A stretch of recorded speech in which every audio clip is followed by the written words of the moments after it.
All right, guys, two more scales for you today. We'll start with cross-hatching. And with this one,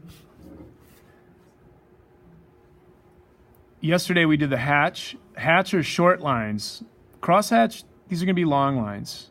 And some students are really tempted to do this with a ruler. I would just prefer you to do it by hand. It just teaches good mind-hand connection. We're going to do this the same direction in the next box, but I'm just going to put fewer lines, a little bit more space in between. Okay? Same thing as we transition from box to box.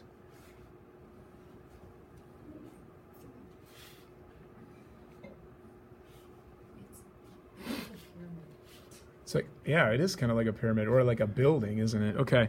I'm going to just turn my paper because I always feel like I can do a better line drawing, you know, work with yourself, not against yourself.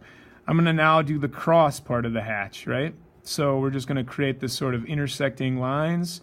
Typically, you really can go any direction. You can even bend them to follow the contour of an object. Same principle here on the cross. We're just putting more space in between, fewer lines. And then, you know, you can come back with a diagonal. You're just going to overlay or weave these lines over the top of one another to create that illusion of a gray or a white.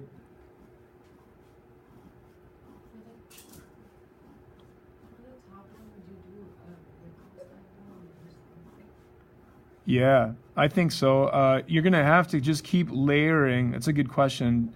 You're going to have to just keep layering lines in at, I could even just do a little one down there to transition to get that to be white. You know, so, you know, we could come back this way. You could also put another line in between the ones we did originally, and you can see all of a sudden that value starts to get lighter and lighter and lighter. So, you know, you're going to have to just keep layering those lines in until you're able to get it white enough to capture that lightest value. And then just go back like you guys were yesterday and rework all the rest of them until you can blur your eyes and we're starting to see sort of a transition from dark to light. Really, that's what this is. It's practice work so I can know that you understand which techniques to use. And when we look at the drawing the reference photo you're going to work from, the animal, you can best choose the technique that matches the texture of your animal, okay? So I would continue going right now. I see this one's a little white.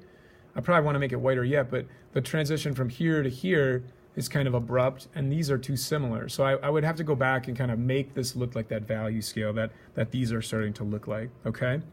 So that one's the crosshatch. And we've already worked with a cross contour. Oops, thinking cross contour, cross hatch. Okay. The last one I want to show you is pointillism, sometimes called stippling. And this one is, like I said, I think it's the easiest. I'm just going to do a small section because it'll just take me forever. This one you have to be patient with. It's usually the most reliable, though. You're able to control it much more. This is how, you know, newspapers and magazines used to be printed with kind of a dot matrix if you'd zoom in on them. I think newspapers are still printed this way, and it's just a concentration of dots, right? So just be gentle with my pen. Don't just, you know, bang in the tip. If it starts to get kind of jammed up, you can take your finger and kind of clean off the paint or a little piece of paper off in your margin. This one, you'll have to be patient. But all you're going to do is lay in that concentration of dots. The closer, the more overlapped, the lighter the value. And then as you pull this down the page, you're going to spread them apart and have fewer dots. So I guess I'll finish this up real quick. So I mentioned, comics. I mentioned tattoos.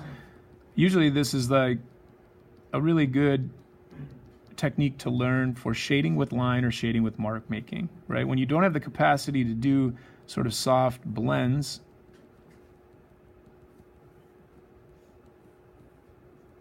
you can achieve it through a series of marks or lines. So those are the scales, all three of them, or all four of them, I should say, all the techniques that I really want you to practice, okay? And we do have extra room on our paper because we're going to be practicing more based on the reference photo you collect. So if you finish early today, what I'd like you to do is start, Googling sort of your favorite animal. Find one that has an interesting composition, good light, all the values are present, and maybe has a bit of an environment to it as well.